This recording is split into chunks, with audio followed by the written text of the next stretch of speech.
Hi folks, welcome back to the channel. Thank you very much for joining me. You are always most welcome.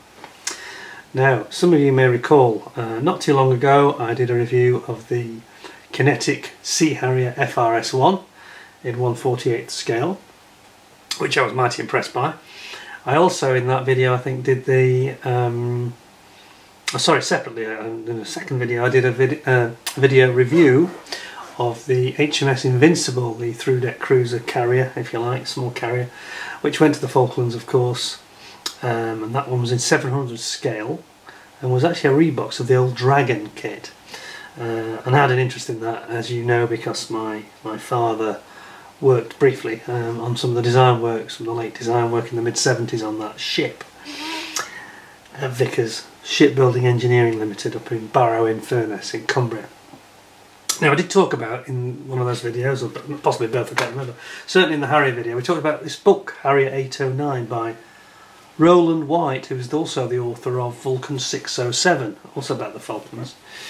He's a good author. He's very good at collecting lots of data and bringing it together to tell a story.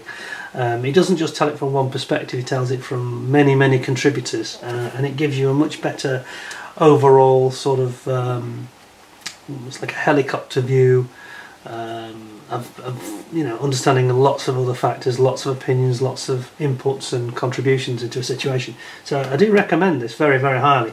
Now, I haven't physically read this book, but I have, because I've listened to the audio book when I've been modelling, so it's quite convenient, and I'm sure a lot of you are getting into this or have already got into it.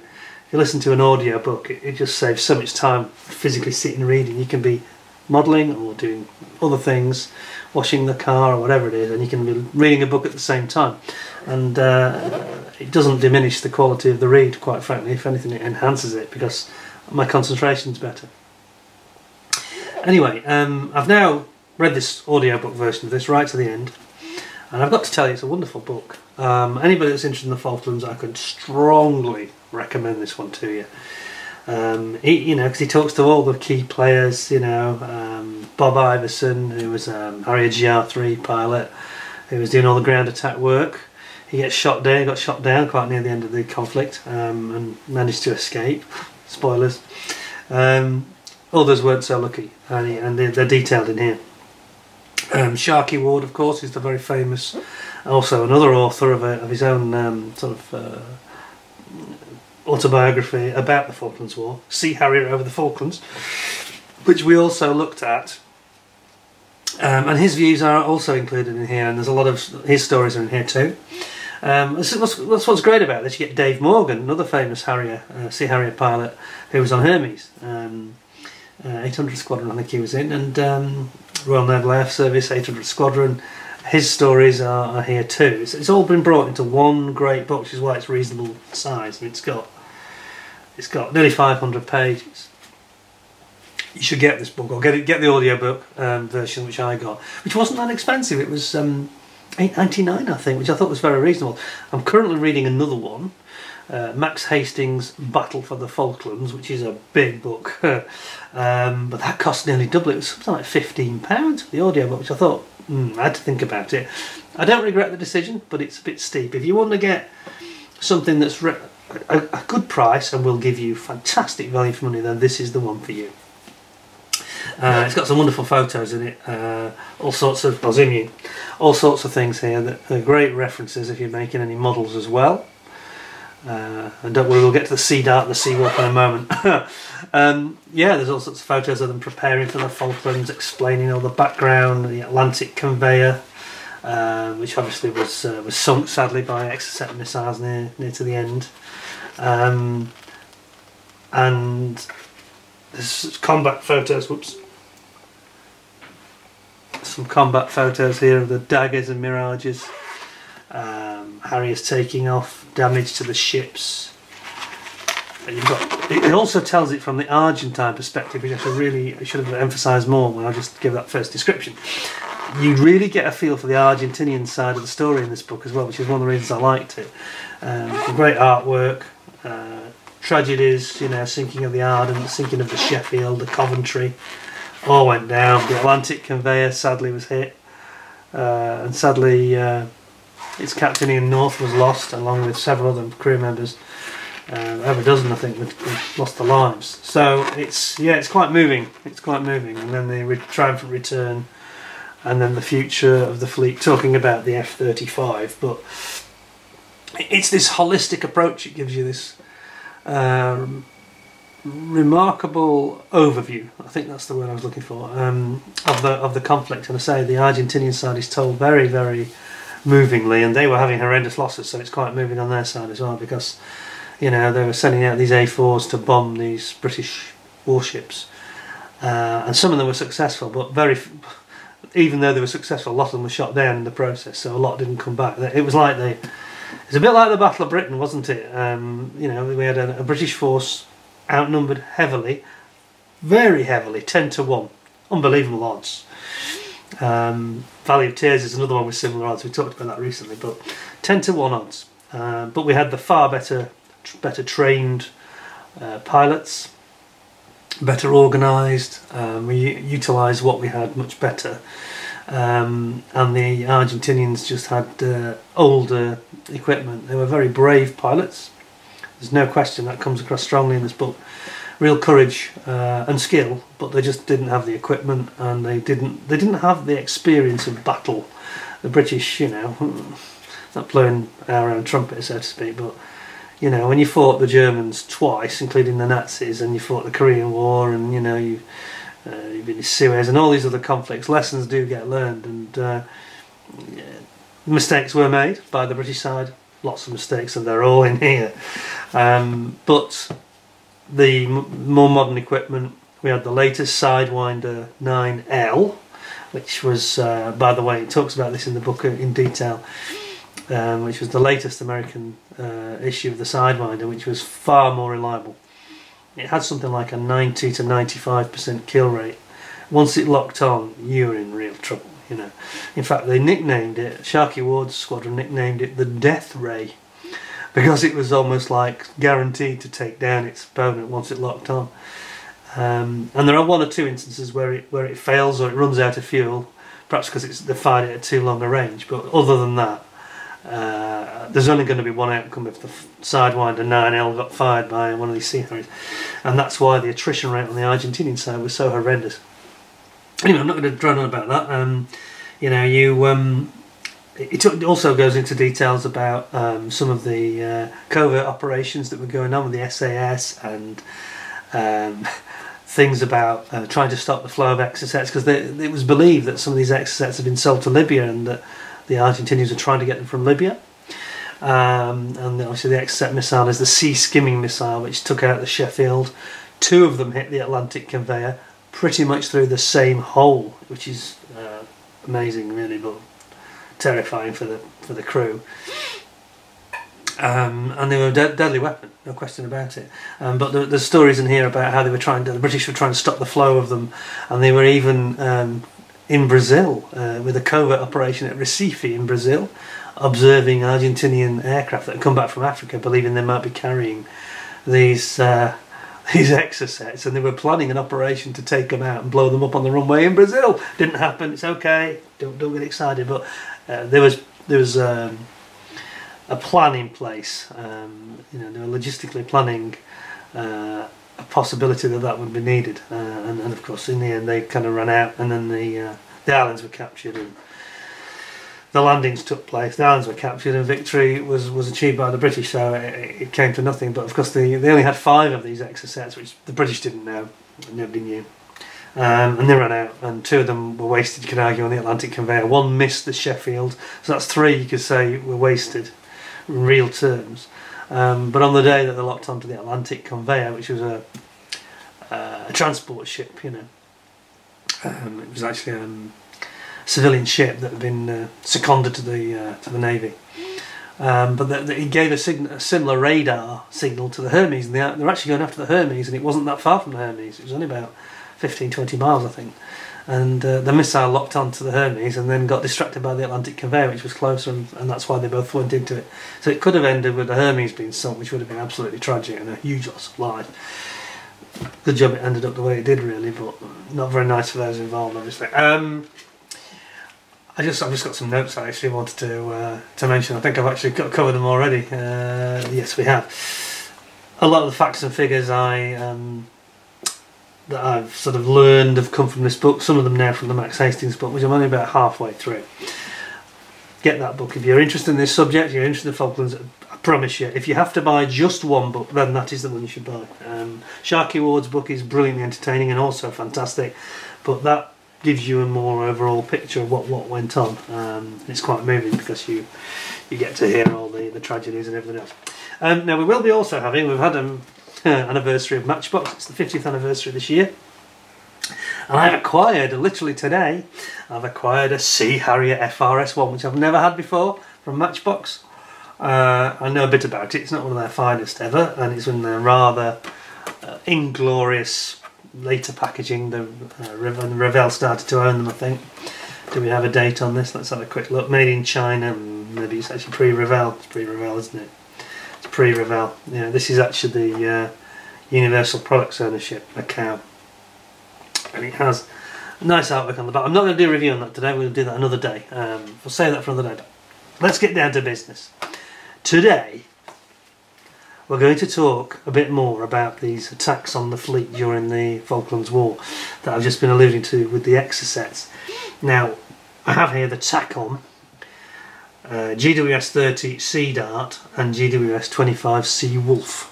And these are the two primary United Kingdom Navy anti-aircraft weapons that were deployed at the Falklands War. Sea Dart is the big one you see here in the red. The smaller one, which comes in a 6 salvo launcher magazine, I think they actually call it, is the Seawolf. And I'll explain the difference between the two of them at the beginning before we get into the actual review of the kit. So, Sea Dart is what you might consider in footballing terms as the defenders. These are the fleet defenders, and the big Type 42 destroyers had these on them. All of them, I think. So that was people like, I might get this wrong, but certainly Sheffield, Coventry, I think, Ardent, those that were in this radar picket squadron, as it were doing the outer defence for the fleet against any Argentine air attacks against the fleet that was supporting the Falklands landings to recapture them, the islands. So what happened is there's a lot of I've done quite a bit of research on this. It's quite interesting because the Sea Dart doesn't have a great reputation, really. However, it's all about how it was used, and there were lots of mistakes were made. For example, Coventry and Broadsword got in each other's way, which led to the Coventry getting hit and sunk. I think Broadsword actually was going to unleash a Sea Dart, I think it was, and Coventry actually sailed across, sailed right across. Sorry, Seawolf the closest, because Seawolf, to finish the analogy from football, Seawolf is like the goalkeeper. It's the last line of defence. So in terms of ranges, Sea Dart would give you a range, anti-aircraft range of, depending on the model, 45 miles to 90 miles on the later versions of it. So let's say 50 miles plus, thereabouts. It's a long-range defender of these naval ships. Seawolf, under 1.5 miles. So this is a short-range weapon when you're actually under an air attack and you can see the enemy, and it's optically guided. This one is guided by a radar, and I think it has a heat-seeking element as well. So very interesting setup, different weapons for different reasons. It was considered in the Falklands War that Seawolf was more reliable, but then again it probably would be because the target's closer and it's kind of easy for it to see the target. Sea Dart was very effective in the open sea, and this is where it gets complicated. The reason that there were so many of these British ships got hit by the Argentinians, and they were only dropping dumb bombs, conventional bombs, snake eye bombs, 1,000-pounders I think. But the problem is that this system, which we'll look at in detail, it requires no clutter in the background. So as soon as the landings took place and these destroyers went in close to the island itself, and they were close to the shore with these hills in the background, suddenly the effectiveness of this system was compromised. There were other issues as well.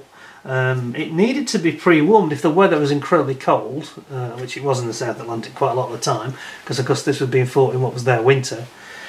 These things didn't function properly. They often wouldn't initiate their sort of primary sequence for launch.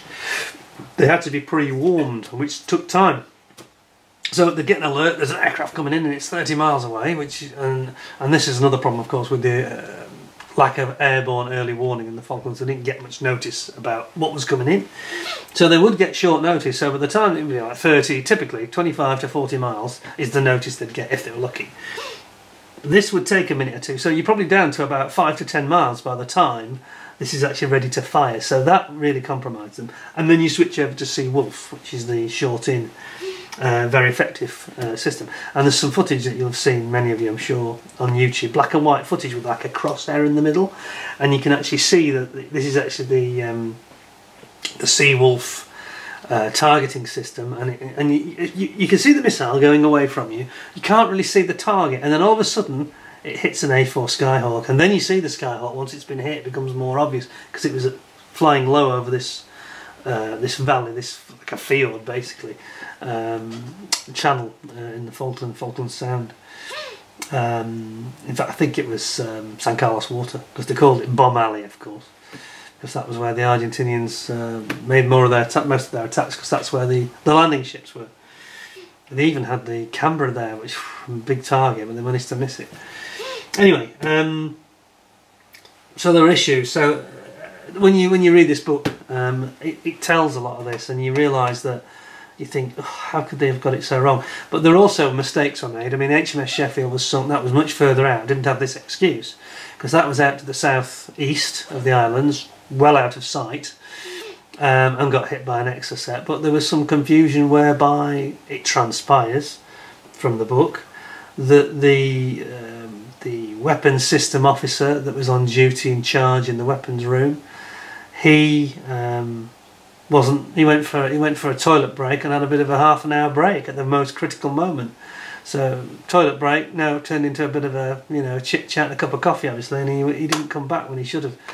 And he didn't have, there wasn't a relief, I mean, nobody's knocking somebody going to the loo or needing a cup of coffee, but they didn't have cover, is the point.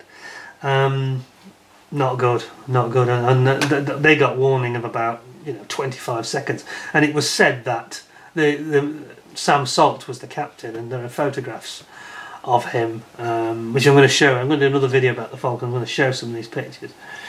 And he was crestfallen, of course, because he lost his ship and he went down and lost a lot of men. But they do say, this is not me speaking, I'm quoting from the book, that he was the one that didn't get any sort of medal. Sadly, he didn't get any recognition, because it was felt that mistakes were made, some quite bad mistakes were made. And there was a full inquiry afterwards that found him and his number two, I can't remember his name, but they were both found sort of guilty of, I wouldn't say negligence, but they were, or even dereliction of duty, but they didn't do the things, certain procedures weren't followed, they didn't shut the watertight doors and all this kind of thing. It's easy to blame people, in the heat of war. I think it's very harsh with hindsight to blame people sometimes. But one or two mistakes were made and one or two procedures weren't followed. That's the essence of it, and they didn't get any award for that, for their service, which is a kind of a shame, because the poor guy, you can see, went through hell, but if he made mistakes, he made mistakes. But it's not for me to judge, I'm just quoting you from the book. It's so easy, isn't it, 40 years down the line to say, I should have done this, should have done that. Yeah, because what from the book what's happened. He didn't have a book, he didn't have an oracle, and he didn't have any airborne early warning, and that was the critical thing. That was the biggest weakness of the British fleet, was the lack of early warning. They only got knowledge of the Argentine Air Force and the Argentine Marine Navy aircraft when they were, as I say, 20 odd miles away, which is nothing. You've got a minute or two if you're lucky. Less than that, even at 50 miles you only got a few minutes, so it's tough stuff. So anyway, let's have a look at what we got here. Enough of me talking, let's have a proper look. We've got this beautiful Takom set, which I am told is highly recommended. from those that know, and let's have a look at ourselves and see what we think. So we've got the Sea Dart, and this is very much as it would appear on the Sheffield here. It looks like the Sheffield, and it was also used, of course, on HMS Invincible on the next to the ski ramp. Invincible didn't have Seawolf though, strangely. Not quite sure why. They didn't rim that. So here we have a closer look. Let's have a nosy at this. You can see it there, pointing horizontally on its launcher system. And here we've got the Seawolf system, much smaller. As I say, it doesn't need to be big because it's shorter range. It's only for 1.5 miles or less, 6,000 metres. So there we have it. Let's open it up. See what we got. On the other side we've got a sprue map, and there's like they both have like a little stand, I think, that they come on. But this is not completely sealed. I've not opened this. We can see here the seal is completely intact, never been touched. Let's have a look at what we have, and we'll have a good look together, see what we think of this one. I've always found these two missiles of great interest because of the Falklands War, so I always found it very, very interesting. So it's going to be something, yeah, rather special to take a look at. Let's just zoom you out a bit and see what we have. What goodies we have in here. Ooh, okay, base. Many sprues. Oops. Okay. There we are. Move that box aside. We'll not put that in the background because we know what will happen. It will distract the focus and the camera will go awry. It tends to do. So, seems to be plenty of parts. It's all in the sort of medium to dark grey. Where to begin? I think we'll start with the instructions as normal. Oh. Nice resealable bag. Are they all resealable bags? Yeah, they are resealable bags. That's good. Don't need the old knife then. So, here we go.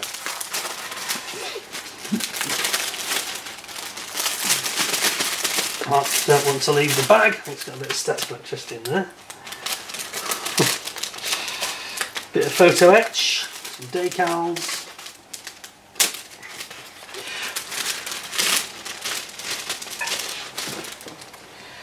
Let's have a look at the photo etch first, shall we?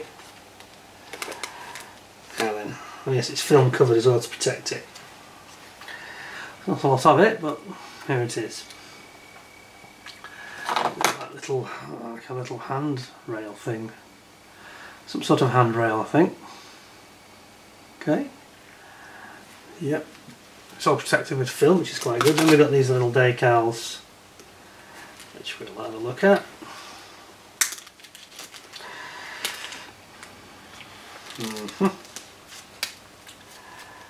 Okay. There we are. Danger. Flash door. May move without warning.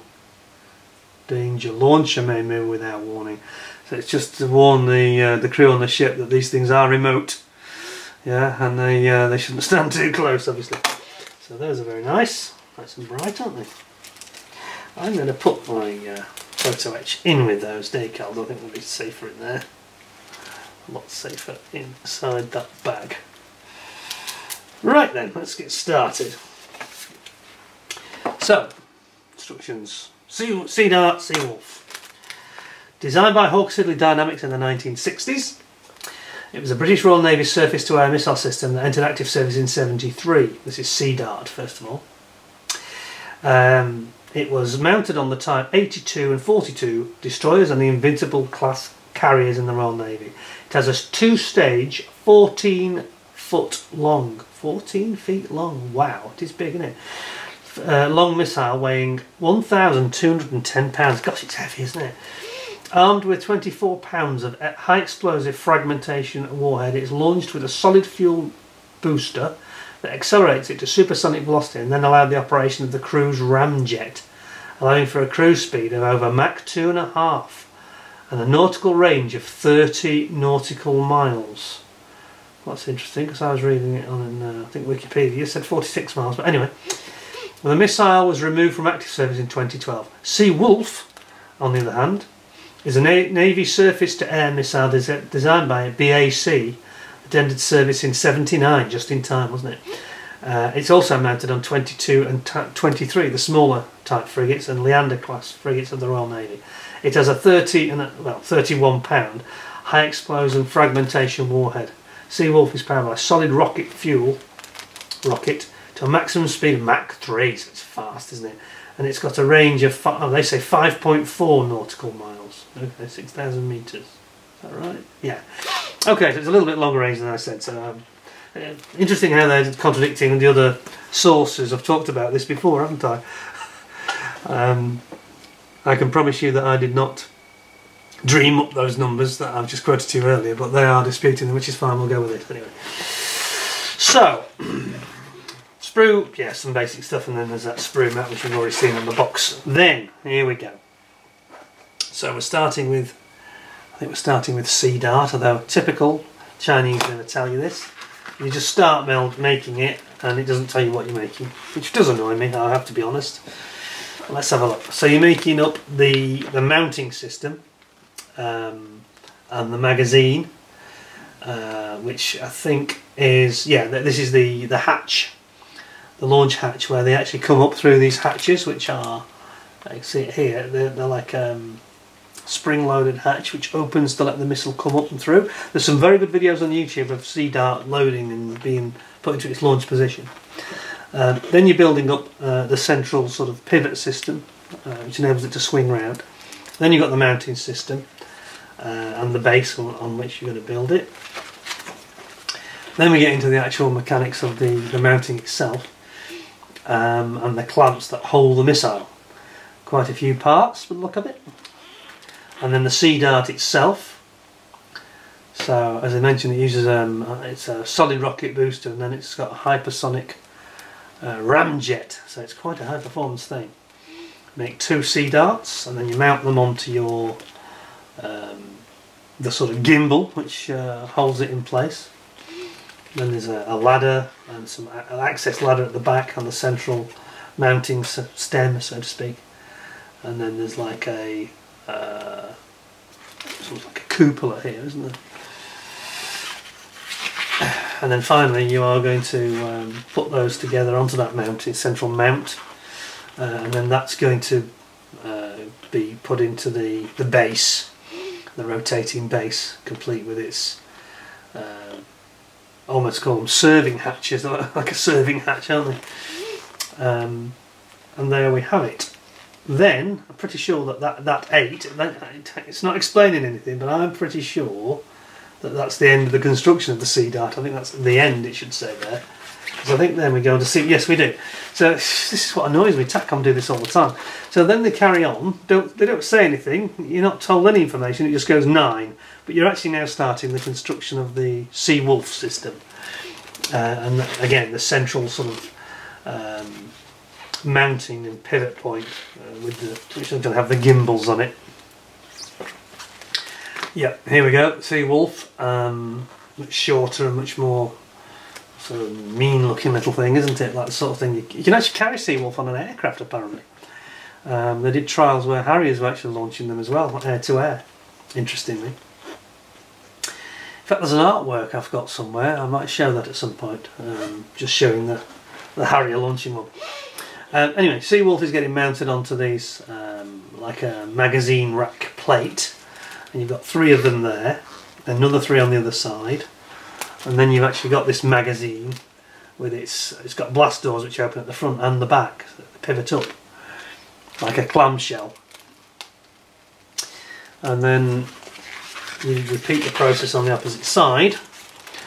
And you build up, these are the outer wall of these magazines, then you build up your base and the mounting point, and then you bring it all together, and then finally there's like a clamping, like a bracing system on the top, which just gives it more stability, I think, strength, and that's it, it's finished. It doesn't tell you it's finished, but okay. Takom, you know, they seem to suffer from this Chinese disease, don't they? Anyway, here's the colour call-outs, which I've done that nicely, I think. First of all, we've got the option of the white markings, which is very much, I believe, the way they were sort of after the Falklands. I think they had the red during the Falklands. Again, nothing's explained. Nothing's explained here at all. Then you've got the Seawolf, and you've got one painted white, one painted blue, and of course it's just a sort of a light sea grey style of grey finish, and that's it. So I have to say, as usual, we have been a little bit failed by the instructions. I think that the presentation is, the diagrams are great, but the presentation is dire, so that's not great. When will we ever learn, these manufacturers? I get tired of it, really. Tired of saying the same thing. Why, you know? Why on earth would you produce that with such lack of clarity? You know, you're building basically two kits here, and they can't even explain when one finishes and the other one begins. It's crazy. Anyway, let's get that back in there. It says we also have bags that don't want to be reopened very much. Okay, don't be too grumpy because I suspect the plastic might redeem them. Let's have a look, shall we? Where to begin? Now, it'd be nice if, you know, again, if they'd marked them up as this is Seawolf and this is Sea Dark, because you have to be careful, make sure you get the right parts, aren't you? I'm pretty sure that's Sea Dark, that's Seawolf, that's Seawolf, that's Seawolf, and that's Sea Dark. I think that's the way it is. Right, let's do Sea Dark first. Right, first of all, we've got a big chunky old base here, which looks nice. Find how to get into it. Like that. Like a top and a bottom piece. Takom. Oh yes, yes, yes, yes, yes, yes. How does that work then? Anyway, let's zoom in so you can see these properly. Yeah, the sort of visually the plastic doesn't look very pleasant, but it's just the surface detail, or rather within the plastic, in the mould itself. These lines and mould marks, just ignore them. There's nothing at all on the surface. It's smooth, so you're not going to have any problems with that. And this marks out the sort of footprint, if you like, of the Sea Dart system. And that's just the mounting base it goes on. Oh, it goes like that. I've got it wrong way around. There you go. Let's just see if we can pop that in here. You go like that. I believe it does. Something like that. There we go. We got it. So that's a nice little piece there. Nothing wrong with the moulding or anything, and it's yeah, it's quite a sensible colour. Then that's actually Seawolf. I think I've got this wrong. I think I've got this the wrong way around. Yes, this is the other one. Right. Again, you know, without going through, why couldn't they just mark them up separately, or, you know, did they not have put it on the sprue? Seawolf, Sea Dart? That would have made it a lot interesting. Okay, so anyway, it's sprue G. Let's see what we've got here. Nice big chunky part. So this is the main body of the central sort of tower, if you like, that the Sea Dart system fixes to. And some nice riveting. Look at the riveting detail here. That's really nice. Yeah, that's cool. Like that. Very, very nice indeed. And you've got these chunky sort of big like rivets all around the side there. That's nice. Plastic's good. And then Takom's usually is. We would expect nothing less from them, to be honest. Whoop. Throw it across the room.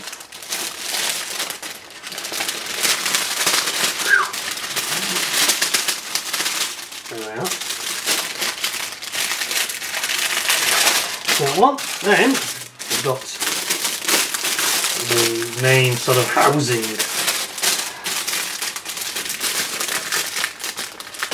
Try and get in. It's not as easy as it looks. I'm going to show you, zoom you out a bit. That might help. Oops. Get the focus.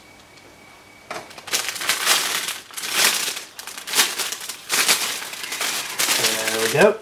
The bags are strange. They're not shaped anything like the actual item that's inside them. Okay, here we are. So this is the main sort of central housing for the sort of tower that the Sea Dart system mounts onto. And again, very, very nice moulding. Look at this, that's really nicely done, isn't it? Yeah. You're liking that.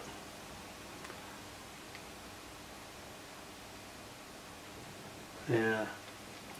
Ladder here. Oops, there. That's nicely done. That's the top. And then we've got some sort of like little clamps, aren't they? Just focus today would be good. Well, that's all fine again. Nothing wrong with anything there. No flash, no problems, no broken parts or anything like that. If you don't handle it more gently, there will be broken parts. Then Sea Dart, the actual missile system itself, which is over here. Quite a big bag.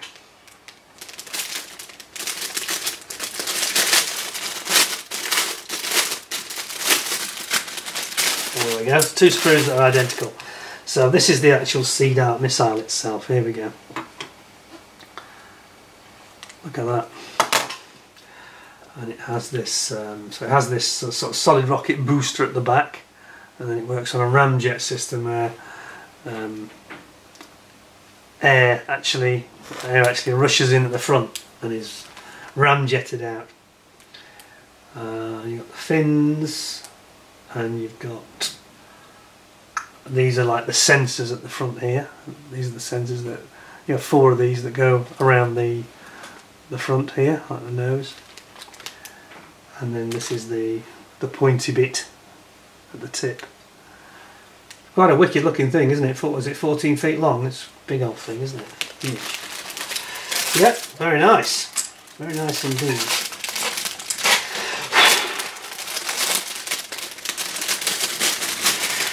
I have to say that the name of these 2 missiles became household names in during the Falklands conflict, 1982. And of course, the Argentinians, I think, had Sea Darts on there. They had a Type 42 destroyer that we'd sold them. There were several, I think, a couple of them. So they knew what they were getting themselves in for. Yeah, it must have been quite scary because they knew how good it was, and I think this is probably why they tried to avoid engaging. Tried to, but didn't avoid engaging the British ships out at sea, because once they were into those coves, then it became much more challenging. This is where Seawolf comes in. So this is now Seawolf we're going to look at, and we're going to start with, this is the 6 missile magazine system that we spoke of, and they've moulded this beautifully. Look at this. That's really nice.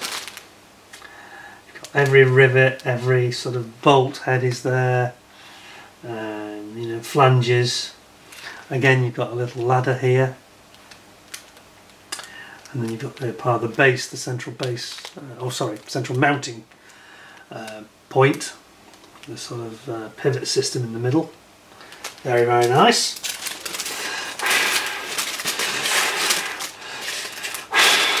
Do you know what? I'm in a real nightmare with these. It's always the same. They never go in the way you expect them to.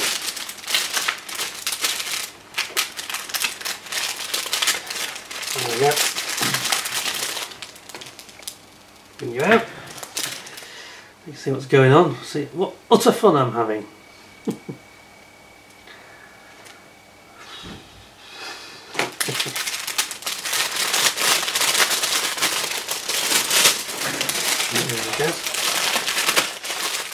That one. Then we've got the base. Where is it? Let me get into it.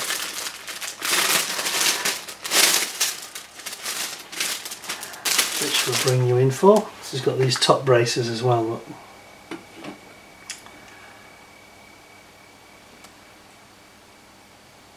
There's your base. it's going to pivot on.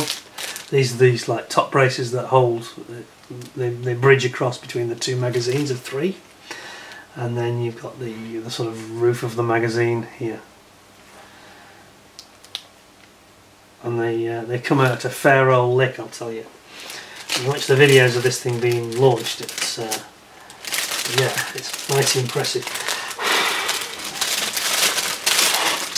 That one. Just 2 more screws to go. And we have got, sorry, bring it out again.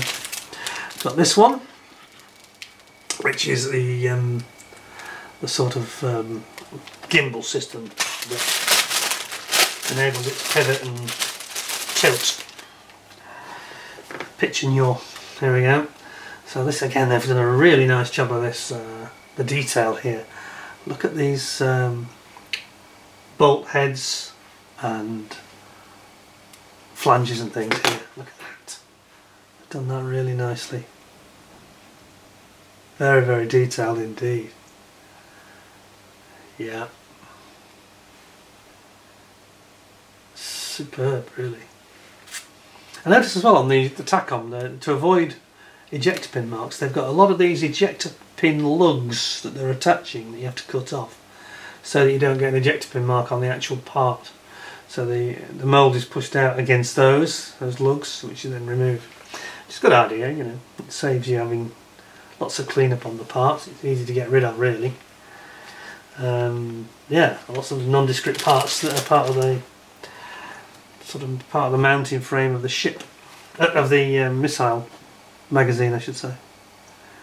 Some fine parts here.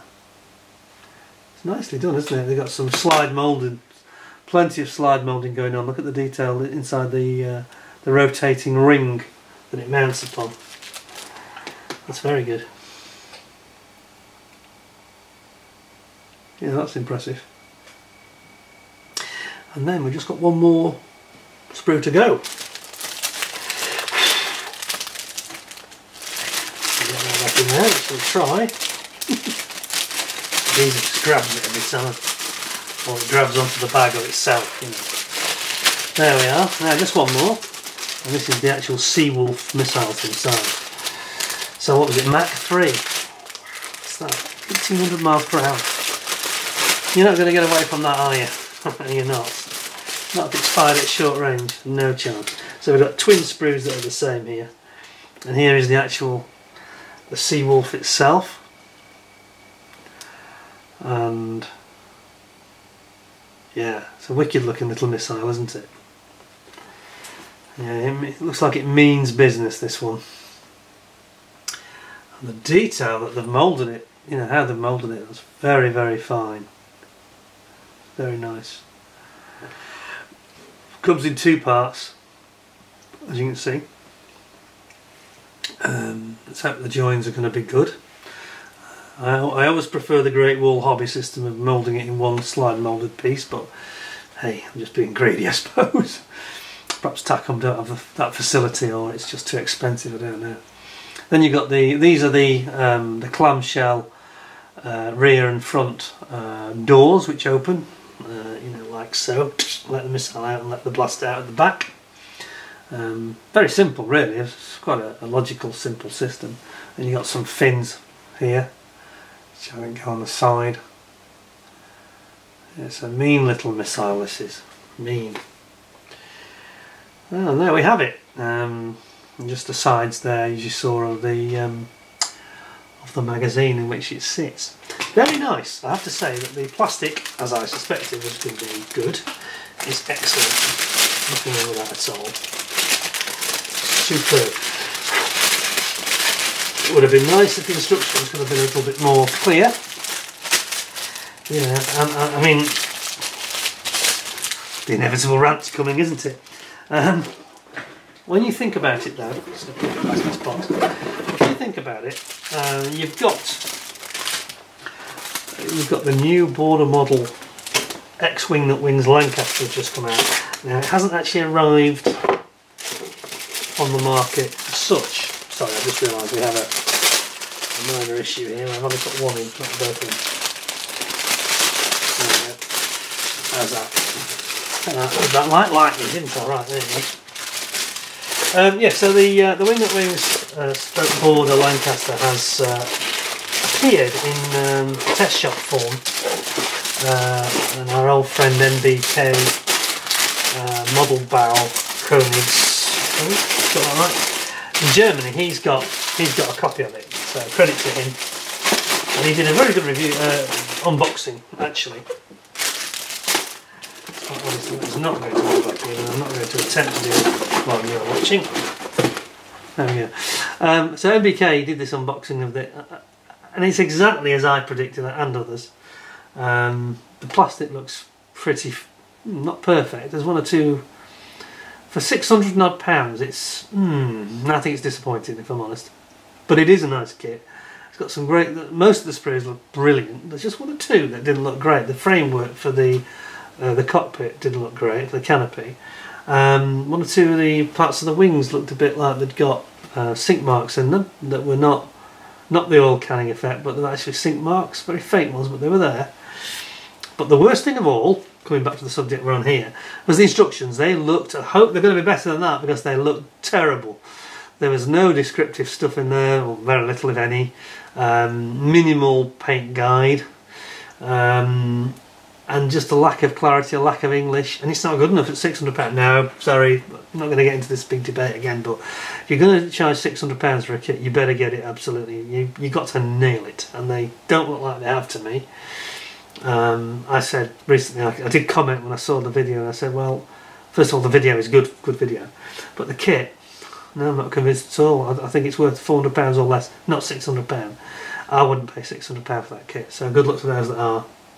But I'm sure it'll build up into a beautiful Lancaster, but you're going to have to be careful and take your time, because it's like you have here, the actual instructions are not very good. Anyway, I'm going to give this a rating of, I think I'll have to be balanced about it. The plastic is gorgeous, and it'll make up those two sets really nicely, I think.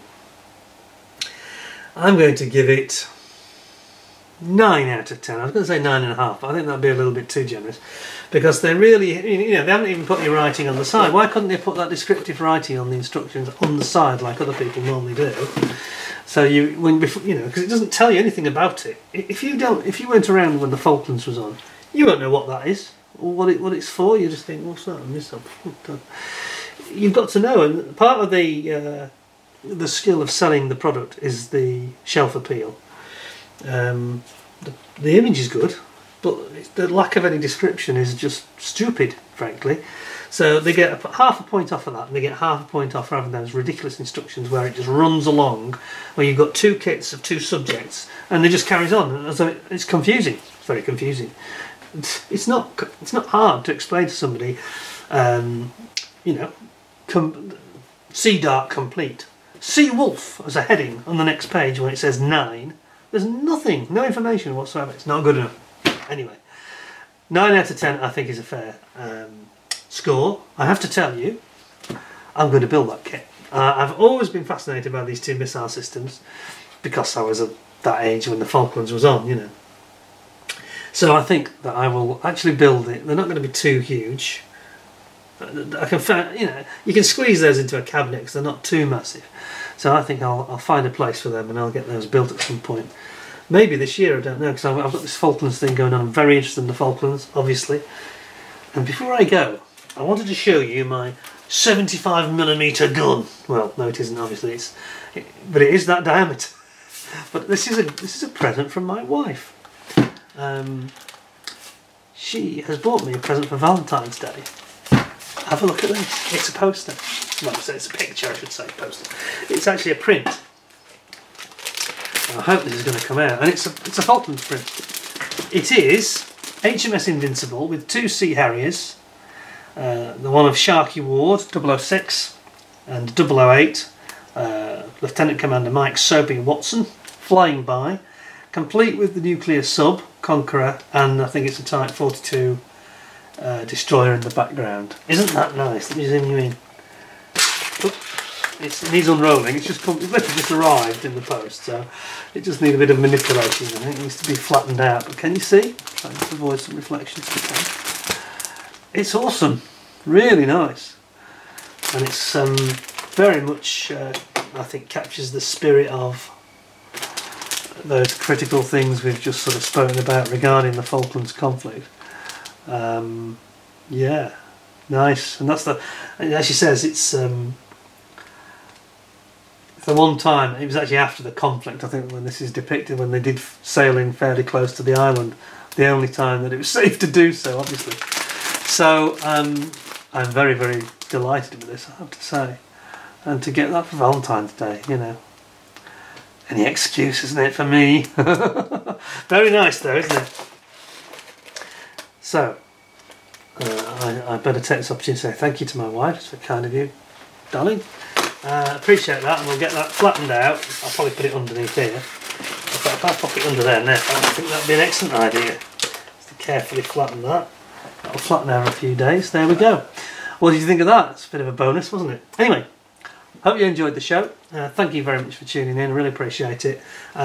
There's going to be a number of these about the Falklands, so I'm going to be doing quite a few talks. I thought that was particularly germane to talk about Seawolf and Sea Dart. They were very effective weapons if they were used in the right way. They needed to get radar lock in the case of Sea Dart, and having an aircraft coming at you at very low level and then having your sister ship sail directly across your bow when you're trying to knock them out was crazy. There was another mistake was made there, but as I said, it's easy to be critical, you know. In the heat of battle, these things happen. Sadly, and people get hurt and get killed. But it was a very effective system, you know, and they shot down a lot of. One of these shot down a Canberra, Argentine Canberra bomber. Seawolf shot down numerous Skyhawks, daggers, and A4s. A4 Skyhawks, sorry, Mirages and daggers, I should have said. It was very effective if it was used in the right way, and certainly more effective than the Rapier system, which was, they had a lot of problems with that. That was a bit unreliable. Seawolf was dead reliable as long as it was used within its parameters, up to 5.5 miles. Brilliant, you know. 6.5 miles they said, didn't they? 6.5. So there we go. Hope you found that was interesting. Thank you for tuning in, and we'll do some more videos on this subject in the not too distant future. Until next time though, thank you very much for joining me and taking the time, and I hope you all stay well, stay safe. Till the next one, thanks a lot, and bye for now.